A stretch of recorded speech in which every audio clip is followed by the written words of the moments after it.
mission que Dieu nous a accordée, que nous comptons faire avec fierté, avec courage. Parce que la Bible dit qu'il soit maudit celui qui fait l'œuvre de Dieu avec négligence. C'est que l'œuvre du Seigneur est appelée à se faire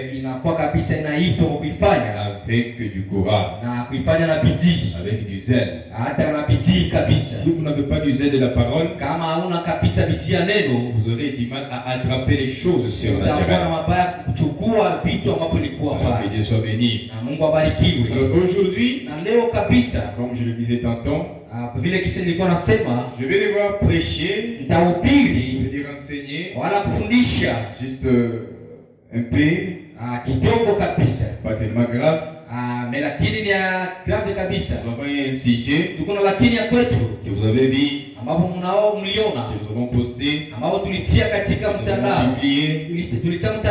d'autres ont vu ça sur internet. Alors aujourd'hui nous commençons cela. Ça ne sera pas une sorte d'enseignement, mais ça sera juste une sorte d'avertissement. Parce que s'il faut enseigner ça, ça va prendre beaucoup de temps. Si nous apportons cela, c'est dans le cadre de l'avertissement. Parce qu'il y avait des choses qui s'étaient déjà dites. Alors nous devons juste être prudents. Parce que la Bible dit ceci, il faut être prudent avec les moments. Il y a des choses qui se passent, il faut être prudent avec les moments. C'est les moments où nous sommes en train de vivre. Ce sont les moments du dernier temps. Alors nous devons être vigilants. Nous devons voir. Nous devons observer l'ordre. Nous devons lire les Écritures. Alors pourquoi Josué dit ceci? Que ce bon livre de la loi ne s'éloigne pas de ta bouche, mais dites-les jour et nuit, et c'est par là que ta connaissance augmentera.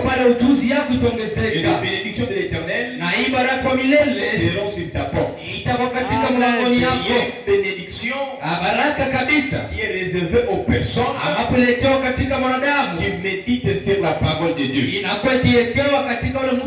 que Dieu nous aide encore aujourd'hui, que nous puissions méditer sur cette parole, afin que cela puisse nous édifier. Donc je vais y aller petit à petit. Aujourd'hui nous parlons sur les 7 visions. Les 7 visions de William Marion Branham qui marquent la fin du temps.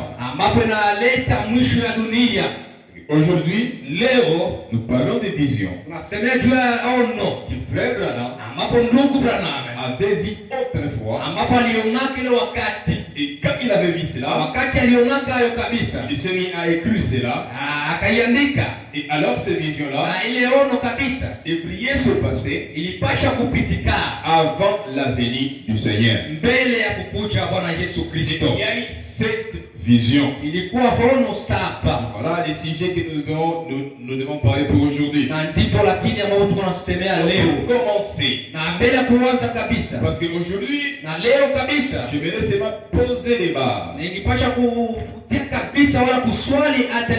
Je ne veux même pas apporter même une vision aujourd'hui, mais je pose seulement des bases. Parce qu'il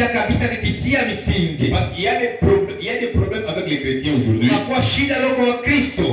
Ils croient des choses qu'ils ne savent même pas. Quelqu'un est chrétien, mais il ne connaît pas les choses qu'il croit.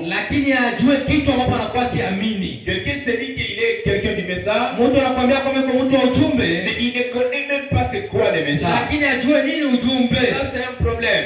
Jésus avait dit aux pharisiens, vous adorez ce que vous ne connaissez pas. Mais nous adorons ce que vous connaissez. C'est que dans l'adoration, vous devez adorer la chose que vous maîtrisez. Pour connaître la chose, il vous faut qu'on puisse vous lire la parole de Dieu. Et tout dépend que la symphonie, que la parole sera donnée, cette parole vous sera comme une connaissance. Et vous allez alors connaître qu'est-ce que vous êtes en train de faire. Pourquoi est-ce que vous êtes adoré. Alors pour aujourd'hui, je pose les bases comme je le disais tantôt. Nous commençons dans Malachie. Aujourd'hui, je vous montre seulement. Mais c'est pas vous montrer. C'est Tom ici. Vous le voyez?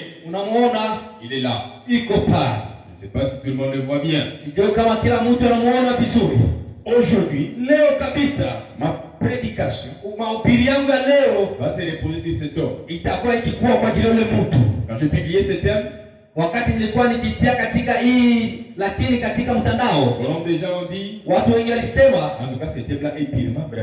ile kabisa ni ya Nabii Branham. Certainement oui, c'est vrai. Ndio, ni kweli kabisa. Nous n'avons pas honte de le présenter. Hatuna haya kwa kumuonekanisha. Aujourd'hui, je vais parler de cet homme. Leo nitasemea yule mtu. Il s'appelle William Branham. Alors, avant de commencer, na mbele ya kwanza kabisa, je vais d'abord poser les bases. Nitakuwa kabisa nikitia misingi. Parce que les problèmes avec les gens aujourd'hui, les shida katika watu leo, ils pensent que nous inventons les choses. Wanaamini kwamba tunakuwa tukitia tu vitu. Et pourtant les choses sont écrites dans la Bible. Lakini vitu vinakuwa zikiwa katika Biblia. Et aujourd'hui, na leo kabisa, nous allons aller dans la Bible. Tutaingia katika Biblia pour connaître, kwa ajili ya kutambua, pour savoir, kwa ajili ya kutambua la personne qui nous devons vous présenter aujourd'hui. Ule mtu ambaye tunapaswa kuonesha leo. Donc nous sommes d'abord dans Malachie. Tunasoma katika Malakia. Malachie 4.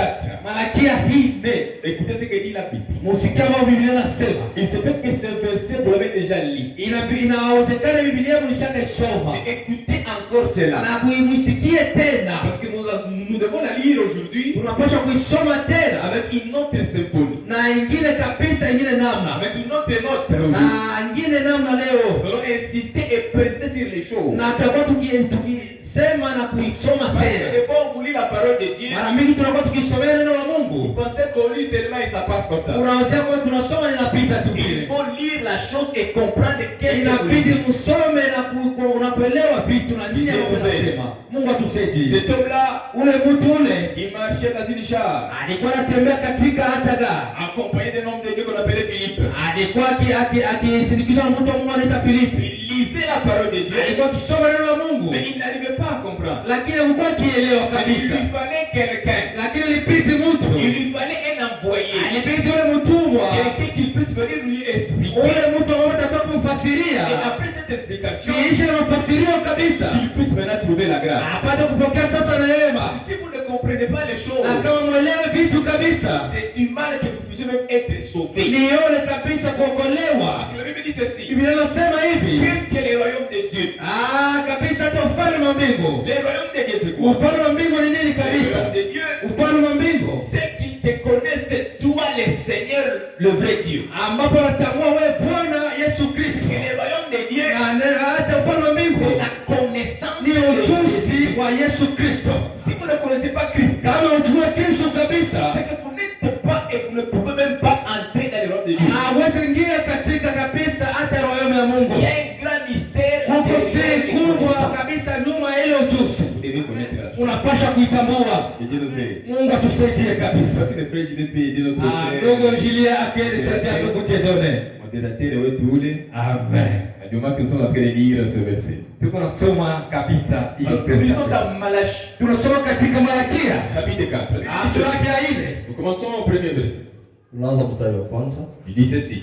Nasema, car voici, kwani oneni, les jours vingt, siku zinaja, ardent comme une fournaise, zikuwa nguvu kama moto, tous les hautains, wote ambao hawakuweza, et tous les méchants, na wabaya wote, seront comme du chaume. Watakuwa kama majifu. Les jours qui vont, siku zinaja, les embrasera, itawabeba, dit l'Éternel. asema wa milele, dit l'Éternel des armées. asema wa milele wa majeshi. Il ne les laissera ni racine, haitaacha hata mzizi wao, ni rameau. au majani. Écoutez d'abord, usikia milele, n'y allons pas si vite. Usiende mbio. Ici au premier verset, Hapa shairi ya kwanza, Malachie nous montre un jour qui vient. Malaki anatuonyesha siku ambayo inakuja. Et c'est quel jour? Na ni siku gani? C'est un jour ardent. Ni siku ya moto. Un jour de colère. Siku ya kasirani. Ce jour-là, Hiyo siku ce n'est pas comme n'importe quel jour. haiko kama kila siku. Frère me dit Ndugu na wanasema que ce jour ici, hii siku c'est la fin des temps. ni mwisho wa nyakati. C'est la fin du monde. Ni mwisho wa dunia. Parce qu'avant que le monde puisse s'achever, Mbele dunia ishe, il y a des réalités qui se passent sur la terre. kwa vitu vinaonekana kwa dunia. Il y a des fléaux qui se passent sur la terre. Kuko maajabu zinapitikana kwa dunia. Il y a des malédictions qui se passent sur la terre. Kwa malahana zinapitikana kwa Et dunia. c'est ce jour-là que Malachie a vu dans la vision. Na ndio siku Malaki aliona muono. Il continue à dire ceci. Anaendelea akisema, Mais pour vous qui craignez mon nom, lakini kwenyi ambao mnaogopa jina langu, s'élèvera le soleil de la justice. utainuka jua ya haki, Et la guérison sera sous ses ailes. na uponyaji itakuwa kwa mabawa yake. Vous sortirez Mutatoka et vous sauterez na mutaruka comme les vendits établis. kama vitoto ya ng'ombe ambavyo vimeruka upya. Malachie dit ceci. Malaki anasema Ces jours-là, hiyo siku les personnes auxquelles ils ont cru et ils ont accepté le nom de Dieu, watu ambao walikubali jina la Yesu, le soleil de la justice jua ya haki s'élèvera au-dessus d'eux. itainuka juu yao. Le soleil de la justice, c'est quoi? Malaki ni nini? Abraham dit ceci, Branham anasema que le soleil de la justice, jua ya haki c'est le Seigneur Jésus-Christ lui-même. ni Bwana Yesu Kristo mwenyewe. C'est que pour les personnes qui l'ont reçu, Ni kusema kwa wale walimpokea, il s'élèvera comme un soleil de la justice. atainuka kama jua ya haki. Il veut dire ceci, Biblia inasema et qu'avant que ce jour n'arrive, na kabla siku hiyo ifike, ces gens-là sauteront comme wale watu wataruka une boucle kama bebero qui saute et dit l'établi.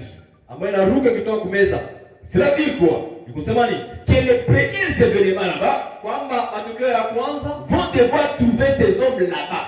itakutana wale watu pale, Les événements qui passeront, vile vitu vitapita, les événements du dernier jour, vitu ya siku za mwisho trouveront ces élites là-bas sur la terre. itakutana wateule wale Parce que kuzuia. Frère dit ceci, Bwana anasema nous verrons un peu tutaona kidogo. de ces événements horribles là, Kwa hiyo mbio matu mabaya avant que l'enlèvement se passe. mbale wenye kulivu ipite. C'est ce jour-là Hiyo où siku Frère me dit Bwana que anasema nous allons venir à manifester la chose que nous avons reçue.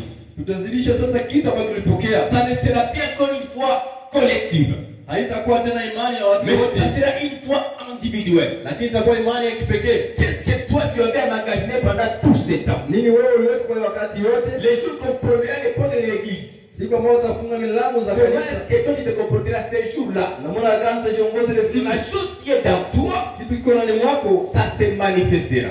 kitajidhihirisha. Il continue à dire ceci. Anaendelea akisema, Et vous lerez les méchants, na mtafunyaka wabaya, car ils seront comme du cendre kwani watakuwa kama majifu sous la plame de vos pieds. chini ya nyavu zenu. Et au jour que je prépare, Kwa siku naandaa, dit l'Éternel des armées. asema wa milele wa majeshi. Le Benjamin dit ceci, Bwana anasema que les méchants wabaya et les gentils fouleront les cendres des méchants. na mataifa watafunyaka Quand Frère explique ceci, wabaya. Bwana anasema, il montre en combien de fois anaonesha mara ngapi que l'enfer n'est pas éternel. kama zimu si ya milele. Qu'un jour ces âmes-là, Siku moja wanafsi, ces âmes perdues, hiyo manafsi iliyopotea périront à jamais. zitapotea milele. Il continue à dire ceci. Anakisema, Souvenez-vous de la loi de Moïse, kumbukeni torati la Musa mon serviteur, mtumishi wangu. auquel j'ai précis en horaire, Kwa hiyo niliandika pale kwa kuwaherebu pour tout Israël, Waisraeli wote nzima des préceptes et des ordonnances. matorati na maongozi. Les lois qu'on parle ici, Torati wanasema c'est la parole de Dieu. ni neno la Mungu. Tout ce que tu as accumulé pendant tout ce temps. Yote ambayo aliweka kwa ile wakati, Quand on te disait de venir à l'église, wakati anakuambia kuja kanisani, tu prenais cela pour de la blague. ulikuwa naikamata kama mzao. Mais ce jour-là, Lakini ile siku, quand ce jour-là arrivera, wakati siku inafika, tu chercheras cette parole utatafuta hii neno et tu ne la trouveras pas. na hautaipata. Mais avant que ce jour-là arrive, Lakini kabla siku hiyo ifike, un conseil nous est donné. shauri inatupewa Que nous puissions réserver les préceptes que Moïse nous a laissés. kwamba tuchunge torati Musa alituachia. Et notre